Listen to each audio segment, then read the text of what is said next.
Good morning ആൾ. News അമേരിക്കയിൽ നിന്നാണ്. പെട്ടെന്നുള്ള ന്യൂസുകളായപ്പോഴും സ്വാഭാവികമായിട്ട് ട്രംപിൻ്റെ സൈഡിൽ നിന്ന് വരാറ്.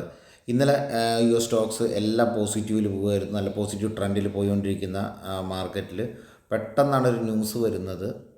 US സ്റ്റോക്സ് ഡോളർ പ്ലഞ്ച് ചെയ്യുന്നുണ്ട്. അതിൻ്റെ ഒപ്പം തന്നെ ഫെഡ് ചെയർമാൻ ഇൻട്രസ്റ്റ് കുറയ്ക്കുന്നില്ല. ഫെഡ് ചെയർമാൻ ഇൻട്രസ്റ്റ് കുറയ്ക്കുന്നില്ലെങ്കിൽ സ്വാഭാവികമായിട്ടും മാർക്കറ്റിൽ മന്തി ഉണ്ടാവും, അല്ലെങ്കിൽ താഴത്തേക്ക് പോകുക, അല്ലെങ്കിൽ വളർച്ച കുറയും എന്നുള്ള ലെവലിലുള്ള ഒരു ന്യൂസ് ട്രംപ് വളരെ ക്രൂഷ്യൽ ലെവലിലാണ് സംസാരിച്ചത്. ആളെ സംസാര രീതികളിലെ ഏറ്റവും വലിയ പ്രശ്നം വളരെ കഠിനമായ ശബ്ദത്തോടെയാണ് അത് സംസാരിക്കുന്നത്. അത് പറയുന്നത് മാത്രമല്ല, അപ്പോൾ ആൾ അറ്റാക്ക് ചെയ്യുകയാണ് ഇൻട്രസ്റ്റ് റേറ്റ് കുറയ്ക്കാത്തത്. അപ്പോൾ നമ്മളെ ഫെഡ് ഗവർണർ ഇൻട്രസ്റ്റ് റേറ്റ് കുറയ്ക്കുന്നയാളെ ഒരു കൺഫർമേഷൻ ചെയ്യുന്നതോടുകൂടി തന്നെ ഇയാളെ നീക്കം ചെയ്യേണ്ട അത്യാവശ്യമാണെന്നുള്ള ഒരു നിലപാടുകളാണ്. ഇയാളെ ഇവിടെ ഈ ഫെഡ് ഗവർണർ നീക്കം ചെയ്യേണ്ടത് അത്യാവശ്യം ചെയ്യേണ്ടതാണ്. അപ്പോൾ ഈ ഒരു ന്യൂസ് നിങ്ങളൊന്ന് ആലോചിച്ച് നോക്കൂ, എത്ര ടൈറ്റായിട്ടുള്ള ന്യൂസാണ്. അതിനെതിരെ അപ്പം തന്നെ പ്രതികരിക്കുന്നു ഫെഡ് പൗൽ സാറ് എന്ത് ചെയ്യുന്നു, പ്രതികരിക്കുകയാണ്, എന്നെ നീക്കം ചെയ്യാൻ അധികാരമില്ല പ്രസിഡൻറ്റിന്.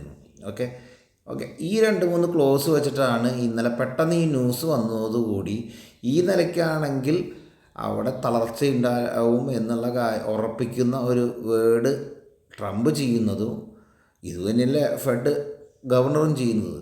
ഇത് മാന്ദ്യത്തിലേക്ക് പോകുന്നുള്ളത്. അപ്പോൾ ഈ 2 കേസ് വന്നുകൂടി ഉടൻ തന്നെ നാസ്ഡാക്കും അതുപോലെ ഡൗ ജോൺസും ഒറ്റ വീഴിലാണ് താഴത്തേക്ക്. ഓക്കെ, ഇതൊരു ന്യൂസ് കാത്ത് നിൽക്കുക എന്ന് പറയില്ല, ആ ന്യൂസ് കിട്ടിയോണ്ട് മാത്രം താഴത്തേക്ക് പോകുന്നു. ഇനി ഇതിൻ്റെ ആഫ്റ്റർ എഫക്റ്റ് പറയാം. ഇത് ചിലപ്പോൾ ഇന്നത്തെ 2 ദിവസം ഫൈറ്റ് കഴിഞ്ഞാൽ കഴിഞ്ഞു. പക്ഷേ നമ്മളുടെ മാർക്കറ്റിൽ ഇതിന് ഇത്ര വലിയൊരു പ്രശ്നങ്ങൾ ഉണ്ടാവേണ്ട കാര്യങ്ങളില്ല. ഇത് അവിടെ അവരുടെ ഇൻറ്റേർണൽ ഇഷ്യൂ ആണ്. പക്ഷേ അമേരിക്കൻ മാർക്കറ്റ് വീഴുന്നുണ്ടെങ്കിൽ നമ്മുടെ മാർക്കറ്റിനും അത് കുറച്ചൊക്കെ ബാധിച്ചൂടെ എന്നുള്ള ക്വസ്റ്റ്യൻ വരാം. പിന്നെ ഇന്ന് ചൊവ്വാഴ്ചയാണ്. സാറിന് ഇങ്ങനത്തെ ഒരു കേസ് ന്യൂസ് വരുന്ന ഒരു തേഴ്സ്ഡേക്ക് ആണെങ്കിൽ കുറച്ചുകൂടി സ്ട്രോങ് ആയിട്ട് ഇത് എഫക്റ്റ് ചെയ്യും. ഇപ്പോഴത്തെ ലെവൽ മൺഡേ ആയതുകൊണ്ട് തന്നെ മാർക്കറ്റിൽ ഇത്ര ഒരു എഫക്റ്റ്, വലിയൊരു കറക്ഷൻ എഫക്റ്റ് ഒന്നും ഇപ്പോൾ കാണുന്നില്ല.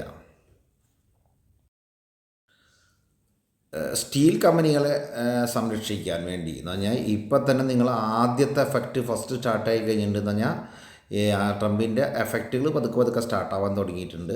അതിലൊരു പ്രധാനപ്പെട്ട ഇതാണ് സ്റ്റീൽ. അപ്പോൾ സ്റ്റീലിൻ്റെ ഇമ്പോർട്ടുകൾക്ക് ബ്ലോക്ക് ഇട്ടെങ്കിലും വീണ്ടും നമ്മൾ സ്റ്റീലിൻ്റെ പ്രൊഡക്റ്റിൽ വീണ്ടും ഒരു 12% ബ്ലോക്ക്, അതുകൊണ്ട് വിയറ്റ്നാം വഴി വരുന്ന സ്റ്റീലുകൾക്കൊക്കെ നമ്മൾ ഡ്യൂട്ടി കൂട്ടി. അപ്പോൾ നിങ്ങൾ മനസ്സിലാക്കുക, ഇത് ഇവിടുത്തെ സ്റ്റീൽ കമ്പനികളെ സന്തോഷവാനാക്കുന്നു എന്ന് പറയാം. അതുകൊണ്ട് സ്റ്റീൽ സെക്ടർ നല്ല സന്തോഷവാനായിരിക്കും. കാരണം ഇത്രയും വലിയ ഇങ്ങനെ ടാക്സുകൾ കയറ്റി കഴിഞ്ഞാൽ ഇമ്പോർട്ട് ബുദ്ധിമുട്ടാവും. അപ്പോൾ അങ്ങനെ വന്നു കഴിഞ്ഞാൽ സ്വാഭാവികമായിട്ട് ഇത് 200 ദിവസത്തേക്കേ ഉള്ളൂ കേട്ടോ. പ്രത്യേകിച്ച് പറയുന്നുണ്ട് 200 ദിവസത്തേക്കേ ഉള്ളൂ എന്ന്. പറയാൻ പറ്റില്ല 200 ദിവസം അതിന് വീണ്ടും കണ്ടിന്യൂ ചെയ്യുന്നത്. പക്ഷേ ഇങ്ങനെ ഡ്യൂട്ടി കയറ്റി കഴിഞ്ഞാൽ ഒന്ന് ഇവിടുത്തെ സ്റ്റീലിൻ്റെ വില ഉയരുന്നതിന് കാരണമാവും. അതുപോലെ ഇവിടുത്തെ സ്റ്റീൽ കമ്പനികൾക്ക് വളരെയധികം സന്തോഷമാവും. പ്രത്യേകിച്ച് ടാറ്റ സ്റ്റീൽ, നിങ്ങൾ സ്റ്റീൽ കമ്പനി നോക്കിക്കോ. ഇപ്പോഴത്തെ ലെവലിൽ 200 ദിവസത്തേക്കുള്ള ടാറ്റ സ്റ്റീലും അതുപോലെ സ്റ്റീൽ കമ്പനികളും ഹാപ്പി മൂഡിലായിട്ടുണ്ട്. ഓക്കെ, അപ്പോൾ സ്റ്റീൽ കമ്പനികൾ അപ്പോൾ നമുക്കൊരു സെക്ടറിൽ, പുതിയൊരു സെക്ടർ, അപകടം പിടിച്ച ഒരു സെക്ടറിൽ വീണ്ടും മൂവ്മെൻറ്റ് സ്റ്റാർട്ട് ചെയ്യാൻ സാധ്യതയുണ്ട്. അന്ന് ടാറ്റ സ്റ്റീൽ ഒരു 30 രൂപ തന്നെ പറഞ്ഞ് കയറിയതാണ്. പക്ഷേ വീണ്ടും ഇനി തിരിച്ചു കയറാനുള്ള സാധ്യതകൾ കൂടുതലാണ്. അപ്പോൾ ഒന്ന് വാച്ച് ചെയ്യുക. JSW സ്റ്റീൽ ഉണ്ട്. സ്റ്റീൽ കമ്പനികളുടെ സെക്ടറിൽ മുഴുവൻ ഒന്ന് വാച്ച് ചെയ്തോളൂ ഇന്ന്. അടുത്ത് ADR ആണ്. ADR നമ്മൾ നോക്കുമ്പോൾ ഇന്നലത്തെ അവിടെ ഇഷ്യൂസുകൾ ഉണ്ടായിട്ട് പോലും ഇൻഫോസിൻ്റെ ADR പ്ലസ്സിലാണ് നിൽക്കുന്നത്, വിപ്രോൻ്റെ ADR പ്ലസ്സിലാണ് നിൽക്കുന്നത്, ICICI ബാങ്കിൻ്റെ ADR പ്ലസ്സിലാണ് നിൽക്കുന്നത്, HDFC ADR പ്ലസ്സിലാണ് നിൽക്കുന്നത്. അപ്പോൾ ഇങ്ങനെ പ്ലസ്സിൽ നിൽക്കുന്ന ഒരു മാർക്കറ്റിൽ ഉടൻ തന്നെ ഇന്നൊരു 200 പോയിൻറ്റോ 100 പോയിൻറ്റോ ഡൗൺ ഓപ്പണിങ്ങിനെ കുറിച്ച് നിങ്ങൾ ചിന്തിക്കേണ്ട. സ്ലൈറ്റ് ഇന്ന് കയറി ഒരു 100 പോയിൻറ്റ് കയറി ഓപ്പൺ ആവേണ്ട ഒരു മാർക്കറ്റായിരുന്നു. അത് വെറും 30 പോയിൻ്റായിട്ട് ചുരുങ്ങിയിട്ടുണ്ട് എന്ന് പറഞ്ഞാൽ മൂവ്മെൻറ്റ് കുറഞ്ഞു. ഇതൊരു പേടിയുള്ളവരെ സംബന്ധിച്ച് കാലത്ത് തന്നെ പ്രോഫിറ്റ് ബുക്കിംഗ് വരും. കാരണം കുറച്ച് പേടിയുള്ളവരുടെ കയ്യിൽ നല്ല പ്രോഫിറ്റ് നിൽക്കുന്നുണ്ടെങ്കിൽ അവർ ആ പ്രോഫിറ്റ് ബുക്ക് ചെയ്യാനുള്ള സാധ്യതയുണ്ട്. ഒരു സെർട്ടൺ ടൈം കഴിയുമ്പോൾ റിക്കവറി വരാനുള്ള സാധ്യതയാണ്. അപ്പോൾ ഡിപ്പിൽ ബൈ ചെയ്യാന്നുള്ളതായിരിക്കും ഓപ്ഷൻ. ഫോറിൻ ഇൻവെസ്റ്റേഴ്സിൻ്റെ ബൈ എടുത്ത് നോക്കുമ്പോൾ വലിയ പ്രത്യേകിച്ച് 2000 കോടിയുടെ ബൈ മാത്രമേ ഉള്ളൂ. അതുപോലെ തന്നെ DASൻ്റെയും ബൈ വളരെ കുറവാണ്. അപ്പോൾ ആ സൈഡിൽ നിന്ന് വലിയ പോസിറ്റീവ് ട്രെൻഡ് ഇല്ല, എന്നാൽ നെഗറ്റീവ് തീർച്ചയായിട്ടും നെഗറ്റീവ് ഇല്ല, എങ്കിലും നമുക്ക് ന്യൂട്രലിൽ പിടിക്കാവുന്നതാണ്. ട്രെൻഡ് അവർക്ക് വന്നത് ഇപ്പോൾ ഇനിയിപ്പോൾ ഈ പവർ സ്റ്റോറായിട്ട് ബന്ധപ്പെട്ട് എന്ത് ന്യൂസാണ് മൂവ്മെൻറ്റ്സാണ് ഇതിനെ വരുന്നത് എന്നുള്ളത് നമുക്ക് കണ്ടറിയേണ്ട കാര്യമാണ്. എങ്കിൽ തന്നെ ഒരു ചെറിയൊരു കറക്ഷന് സാധ്യതയുണ്ടെങ്കിൽ ഇവിടെ ഒരു പ്രോഫിറ്റ് ബുക്കിംഗ് വരികയാണെങ്കിൽ എനിക്ക് ഫീൽ ചെയ്യുന്നില്ല ഫേസിൻ്റെ ബൈ വരാൻ സെല്ല് വരാൻ സാധ്യതയൊന്നും തോന്നുന്നില്ല. പറഞ്ഞു എന്ന് മാത്രം. ബൈ കുറവാണ്, ന്യൂട്രൽ പിടിക്കാം. ഗോൾഡാണ്. ഗോൾഡിൻ്റെ മൂവ്മെൻറ്റ് ഇന്നും ഹൈ കട്ട് ചെയ്തുകൊണ്ടിരിക്കുകയാണ്. പുതിയ ന്യൂ ഹൈകൾ, കാരണം ഇങ്ങനത്തെ ന്യൂസുകൾ വരുമ്പോൾ സ്വാഭാവികമായിട്ട് ഹൈ കട്ട് ചെയ്തുകൊണ്ടിരിക്കുകയാണ്. അപ്പോൾ നമ്മൾ ഈ പലരും പറയും ഇന്ന് ചെയ്യാം നാളെ ചെയ്യാമെന്ന് പറയും. എന്തുകൊണ്ട് ചെറിയൊരു ഇൻവെസ്റ്റ്മെൻറ്റ് ഗോൾഡിൽ വെക്കുന്നില്ല എന്നത് മനസ്സിലാവില്ല. റിസ്ക് കുറഞ്ഞ ഗോൾഡിൽ ഇൻവെസ്റ്റ് ചെയ്യാൻ എല്ലാവർക്കും ഡൗട്ട്സുള്ളതാണ്. കുറച്ച് റിസ്ക് എടുത്തിട്ട് നിങ്ങൾക്ക് ട്രേഡ് ചെയ്യാൻ പറ്റിയ ഗ്രൗണ്ടാണ്.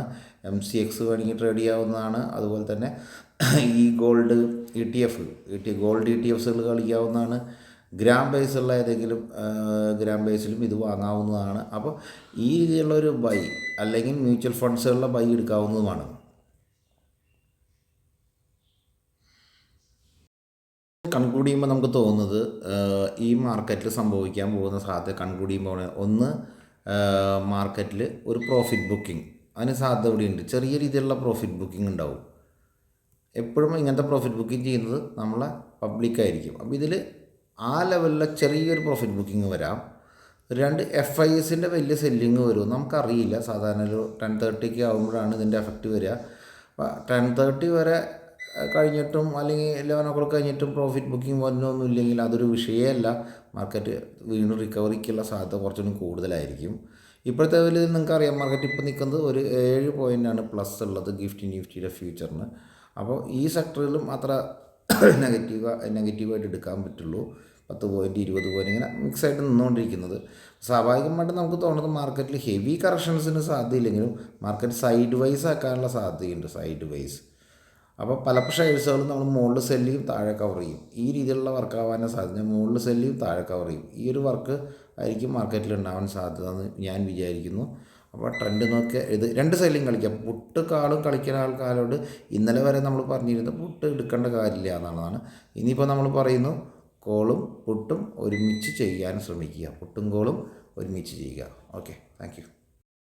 സെയിം ഡേയിൽ ഏർലി മോർണിംഗിൽ ഉണ്ടാക്കുന്ന ഈ വീഡിയോ നിങ്ങൾക്ക് ഇഷ്ടപ്പെട്ടിട്ടുണ്ടെങ്കിൽ തീർച്ചയായും സബ്സ്ക്രൈബ് ചെയ്യുക. അതുപോലെ തന്നെ ഷെയർ ചെയ്യുക. Thank you.